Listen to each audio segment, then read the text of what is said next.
Welcome back, guys. We are continuing on with these 1v1 replays, and up next is a little bit different to my usual strategy. It's quite similar, but it turns out a bit different.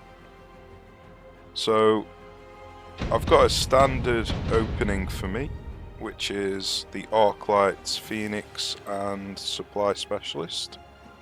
It's my favourite opening, and then I always add 2 crawlers to it.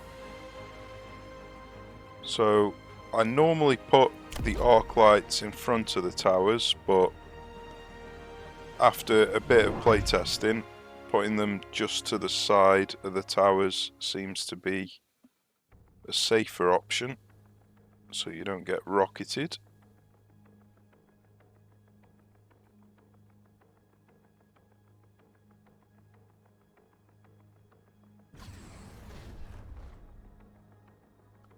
So he's got steel balls, arc lights, and he's added a couple of snipers to it.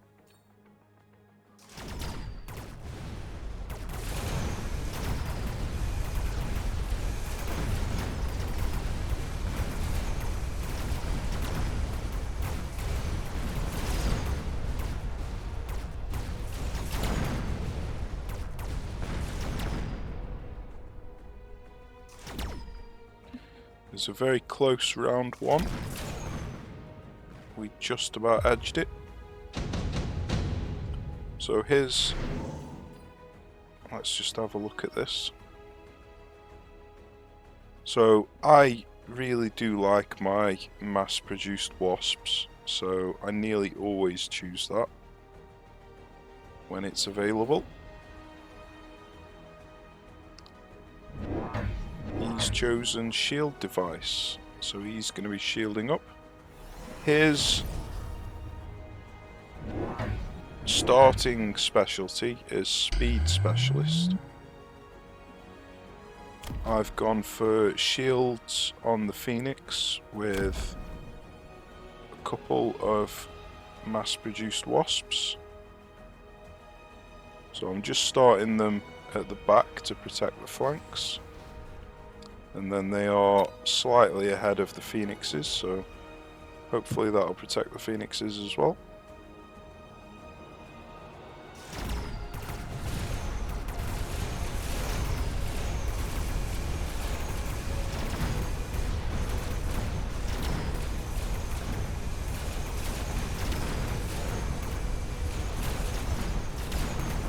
So he's broken through. Well, we've stopped him before he takes the tower out. And them wasps have saved the day.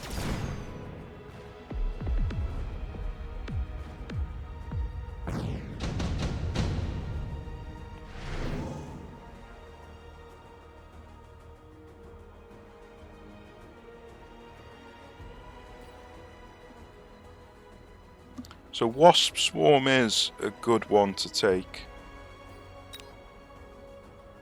and it wouldn't be too bad taking it now, but because they're all bunched up, I go for the incendiary bomb. Now, I hadn't looked to see what their specialty was, so I didn't realise that they had taken shield device specialist, so caught me a little bit off guard that they set 3 shields down. And they've also gone for a counter incendiary bomb. Now, I've got mainly flyers, so this isn't going to do too much damage to me. If anything, it's probably going to do more damage to their crawlers and steel balls than it is to me, because I've only got 1 set of crawlers and 2 arc lights on line of fire.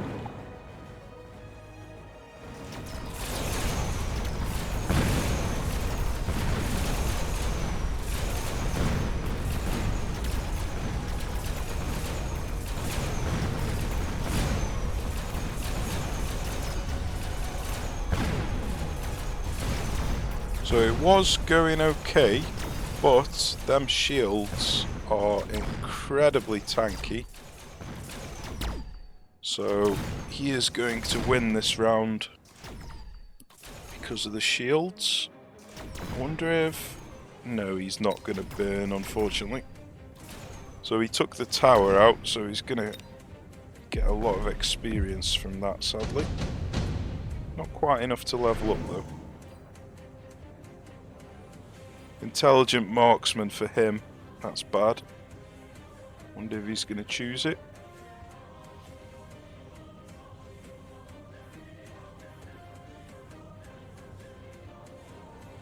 So for some reason I decided to go for skill specialist. Yeah, he went for intelligent marksman as expected. Not quite sure why I went for skill specialist though. But I'm plonking down 3 sets of storm coolers, 1 for each of these shields. And this is where my strategy is slightly different to what I normally do. And the only real reason that I've done this is because they've put shields down. I normally wouldn't have gone for storm coolers because they've got 2 fast units, steel bulls and the crawlers, so I definitely wouldn't have chosen to go for storm coolers if they hadn't have put shields down. But the storm coolers are doing fantastic work against the shields.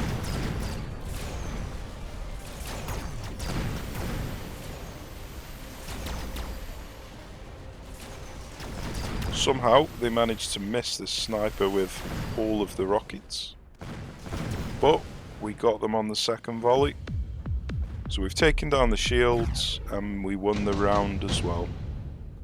So that worked out really well. Now this is where things get a little bit weird.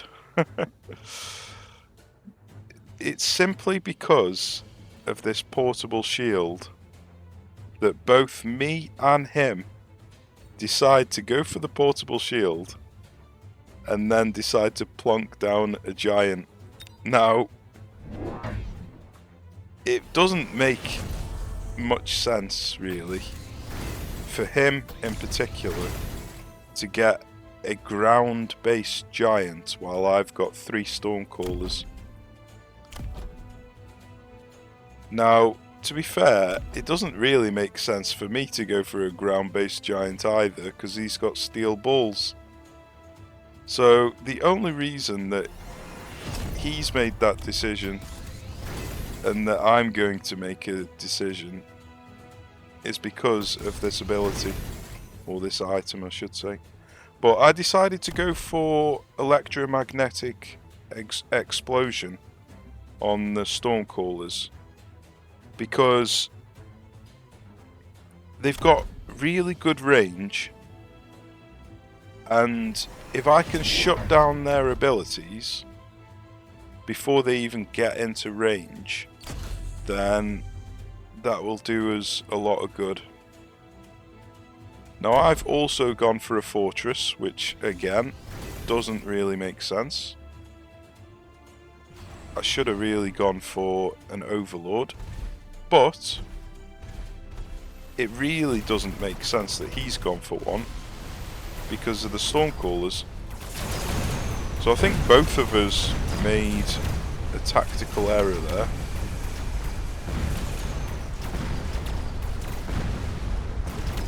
But our stormcallers made very short work of his overlord,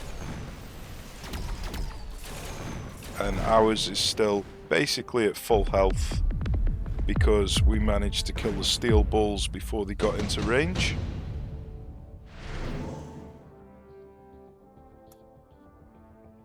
And am I going to get the extended range on the Phoenix, or am I going to go for a smoke bomb? Yeah, extended range on the Phoenix. So it makes sense. We've got quite a few Phoenixes. Well, we've got 3. It's not loads, but having extended range on them makes sense. But now we've got 3 fortresses with shields, and they're just going to be tanking all of the damage. Having shields is great against steel balls, because they have to shoot through the shields, then they have to start the shooting process again. So shields on fortresses is actually a very good counter to the steel balls. Now it looks like he didn't have enough cash to buy the barrier upgrade, so he's ended up having to actually buy the shields rather than just get the upgrade. But what he's doing is what a lot of people do, and that is try to use the anti-air barrage to take out the air units. Now, it doesn't make sense to use the anti-air barrage for the anti-air as your main anti-air. Really, you should go for the Mustangs, because this anti-air barrage is more of an add-on that you add at the end of the game. I mean, it is the end of the game, obviously, but we're only in round 6. This is more of an ability that you add like in round 10 or so. It's not really something that you want to rely on, because it doesn't shoot very often. And especially with me having this electromagnetic explosion, I'm just going to turn that off. So he's only actually going to shoot once or twice. So yeah, I don't recommend taking this anti-air barrage as your main anti-air option. If you're limited for space, like say if you're on a flank and you don't have the space to get a Mustang down, then yeah, it's okay for an alternative option, but it's definitely not something that you want to rely on as an anti-air option. But yeah, a little bit different to the norm. We've got Stormcallers and Fortresses. So really, I don't really use Vulcans very often. I don't think I've got a replay where I've actually used Vulcans. It's pretty rare that they are the best option. I mean, they can be occasionally, but I don't think many people use a comp where a Vulcan would make sense, to be fair. And they can easily get shut down just by the opponent building some Stormcallers. But maybe that's something that I might try and force into a build. Might be something worth trying, but I really don't think it's the best unit to try to force into a build. It's more of a one that you use as a countermeasure. But anyway, that was this battle. Hope you enjoyed it. Join me again in the next one, and we'll see what that one holds. So cheers for watching, take care, and I shall see you soon.